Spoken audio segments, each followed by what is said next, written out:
And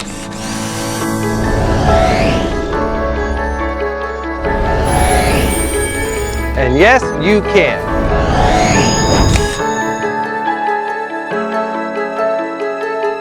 Hi friends, I'm Les Mood, your host. Welcome to the Energy Independence Show, where we cover product reviews, interviews, and hot news. According to RechargeNews.com, solar panel covered Autobahn could speed the Germany energy transition.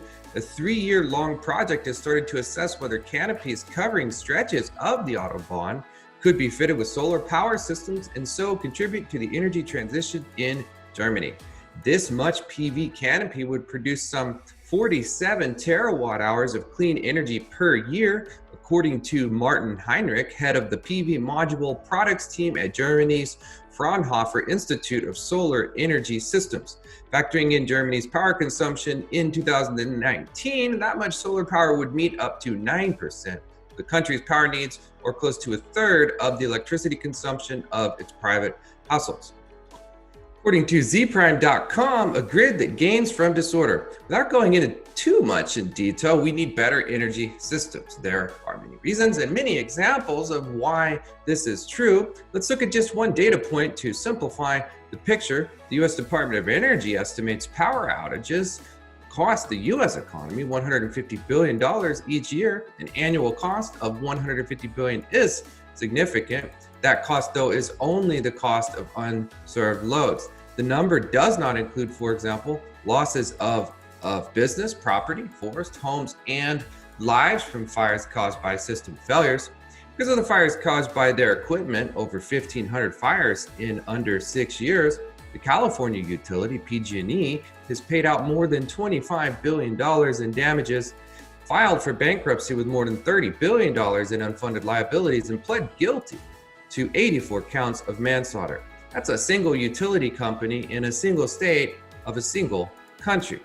DES, or distributed energy systems, can keep the power on and can avoid causing fires. They can be carbon-free, though not all are, and they can be cheaper than traditional grid power, though not all are. They can also be much smarter and more efficient. How is that? And why should we care? Read the rest of the article. According to Mainichi.jp, Japan's nuclear fuel imports almost zero in 2019, the first time in 50 years. Japan's imports of fuel to power nuclear plants were close to zero last year, reflecting the stagnating nuclear industry following the Fukushima accident in 2011, official trade data showed Tuesday. Of the 54 nuclear reactors that were in operation before the Fukushima crisis, currently only 9 have come back online after clearing harsher safety measures. Despite the slumping nuclear industry in Japan, the government has set a target for nuclear power generation to account for 20 to 22% of the country's electricity supply by 2030, which requires resuming operations of 20 to 30 reactors.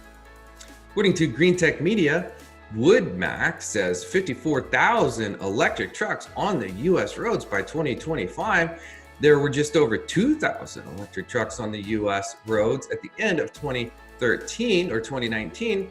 The stock is expected to grow to 50,000 by 2025, according to a new analysis by Wood Mackenzie. Compared to passenger electric vehicles and electric bus penetration levels, the electric truck market is still in its infancy, but the need to electrify the sector is clear. Medium and heavy duty vehicles are the second largest contributor to U.S. transportation emissions. Electric fleet energy management strategies should include using distributed generation and software to balance the grid, EV charging, and building loads.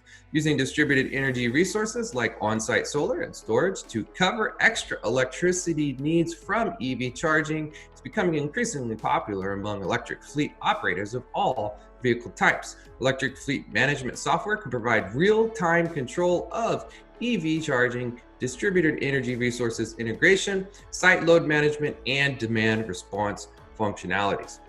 According to EnergyLiveNews.com, North London bus garage to become world's largest vehicle-to-grid site. Could a double-decker bus provide support to the grid?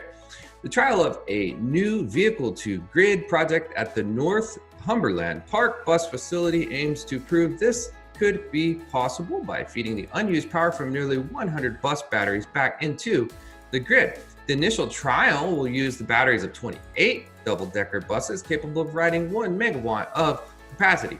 Ian Cameron, head of innovation at UK Power Network, said a fleet of bus batteries harnesses large amounts of electricity, and they are habitual with regular and predictable routes, driving patterns, and timings.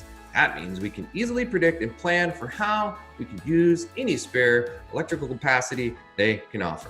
And that's it for the hot energy news. If you're looking for a nanogrid or microgrid for your home or business, visit sunestimator.com for a free online quote at a safe distance. Thank you for joining us. The revolution is here. We will see you soon.